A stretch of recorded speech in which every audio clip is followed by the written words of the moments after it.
Hello and welcome to Film Companion South. I am Vishal Menon and today I am going to be reviewing the movie Ambili. The hero of Ambili doesn't want to be the hero of anything. His dreams and aspirations are not his own. In fact, they belong to his friend Bobby, a celebrated cyclist who wants to change the way India looks at the sport. A poster of Bobby takes the pride of place on Ambili's bedroom wall. It's usually the place that you'd reserve for somebody the stature of Sachin Tendulkar, or maybe a parent, or even God. In a lesser film, Ambili would have been relegated to playing the hero's friend, the comic relief. In other words, his autism would have contributed to a lot of the jokes. But in this movie, his friendship to Bobby takes the form of devotion. Ambili succeeds only if Bobby succeeds. In fact, Ambili's biggest achievement in life is being known as Bobby's dearest friend. So when it's time for Bobby's homecoming, it's as good as the biggest occasion in Ambili's life. And despite his own limitations, Ambili spares no expenses to give his friend a hero's welcome. So when we first visit Ambili's home, we can see a painter working on a large portrait of Bobby for this grand welcome. Now, printing his photo on a large flex board might seem a lot more practical, but that's not how Ambili sees it.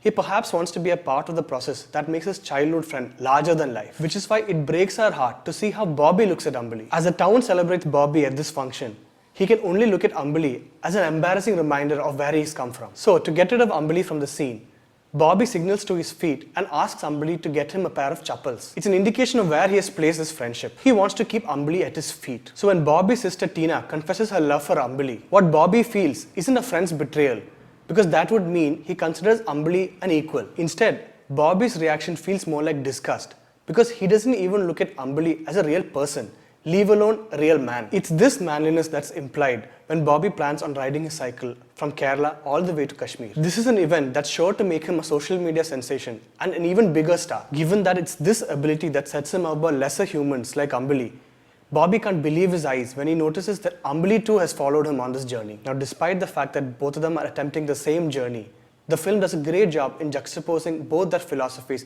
and how they deal with challenges in this journey. On a superficial level, Bobby rides a cycle that costs Rs 2 lakh, whereas Ambili has to make do with borrowing the milkman cycle. Bobby can be seen checking out maps and talking to someone on his iPhone, whereas all Ambili has is a very basic keypad phone. Even their food habits speak a lot about them. Bobby prefers burgers from fast food joints, whereas Ambili makes a feast out of the kanji he prepares for himself. But on a more deeper level, Ambili's journey seems to have a real meaning to it. He touches lives, he makes new friends, and he spreads joy wherever he goes. In stark contrast, Bobby sticks to himself, never being able to look beyond the selfish goals he stands to achieve if he were to complete this journey. In his inability to stop or smell the roses, we see a man with a skewed worldview. Ambili, on the other hand, finds joy in the simplest of things, effectively proving why he's not just a better person, but a bigger man. He is immensely likable, even though we've seen variations of this role in other films before. His character's joy and wildness is best reflected in his body language, with a spurt of fresh charm in his every step. But the same cannot be said about Naveen Nazim, who plays Bobby. A more able actor would have had layers to this performance, instead of making him this lifeless, joyless brute. And the film has just too many shots of him splashing water on his own face. Was the effect the directors are trying for sexy?